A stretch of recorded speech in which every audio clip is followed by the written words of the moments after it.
I actually wanted to talk about this book right here, because we all basically have our favorite band, right? The band whose music basically forms like a scar tissue over our adolescence. For me, that band was Blink-182.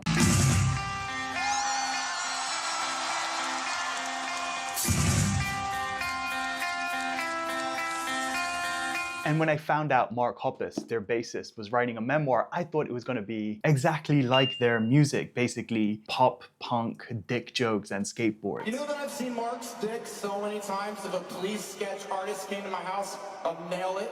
What I got instead was this, Fahrenheit-182. And now, firstly, it's everything a Blink fan could wish for. It has the puerile humor, it has the ridiculous stories from tour, and it just has like pictures, all the pictures you could want. But what I didn't expect was this is basically an account of a life, of friendships, with Tom and Travis, of a band that was the cornerstone of my adolescence, all from someone who was busy dying.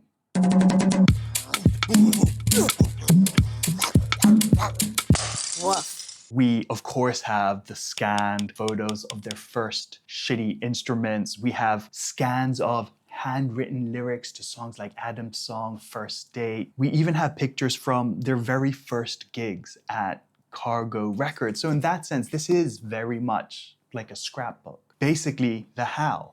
And it's a really cool how, because I saw what went into my adolescence, how these suburban Southern Californian kids accidentally on purpose went on to define the sound of a generation. Mark also gives us a snapshot of this point in time, with his co-writer Dan Ozzie, of this point in time where fanzines flourished, where there were local skate shops, and when people went on van tours that nobody heard about because it existed entirely outside of the mainstream.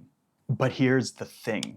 This book is not about the warm, fuzzy past. This book is actually about an event that made Mark have to recontextualize his entire life. In 2021, Mark Hoppus was diagnosed with stage 4 large B-cell lymphoma. And believe it or not, it is the exact same rare cancer that his mother managed to survive. And the most powerful sections of this book are actually taken straight from his cancer diaries, entirely without vanity.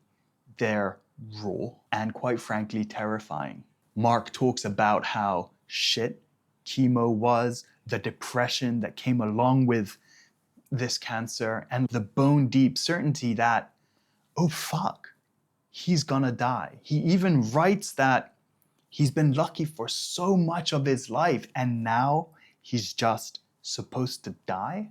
And that's when the book snaps into focus. Yes, it is one part fuzzy nostalgia trip, but it's really about a man who was forced to write his own eulogy and figure out what the hell it all meant. And I guess when you're forced to write your own eulogy, the impulse to tell it as it actually is very strong. And what it is a great and complex, but also sympathetic and completely understandable and painful bromance with Tom, guitarist Tom DeLonge. And that's really the dark beating heart of this book. It does scratch that gossipy itch that we have, but it's not tell-all. It's not like that. It's not accusatory. Mark talks about, he's very reflective, and he talks about the paranoia, the anxieties, the bitter text message breakups, and how his relationship with his musical soulmate became so fraught and ultimately broken. It reads like a confession, because Mark is trying to figure out what it all meant. He turns the lens on himself, and cancer is what brought Tom back into his life and back into the band. The joy, unbridled joy that I felt at their 2023 reunion can really only be understood if you knew the decades of darkness that came before it. We missed you.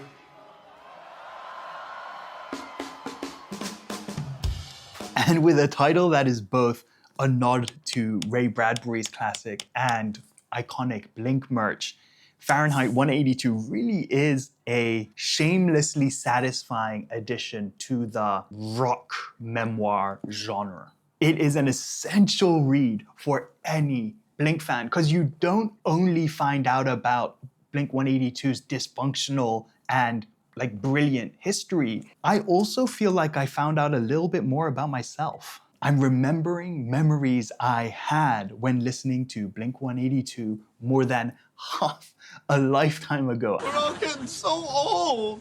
Why are you doing this to us? And I'm remembering feelings that I've had, some I haven't felt since. And it's like, wow, it's reinvigorating. These are the kids that sang.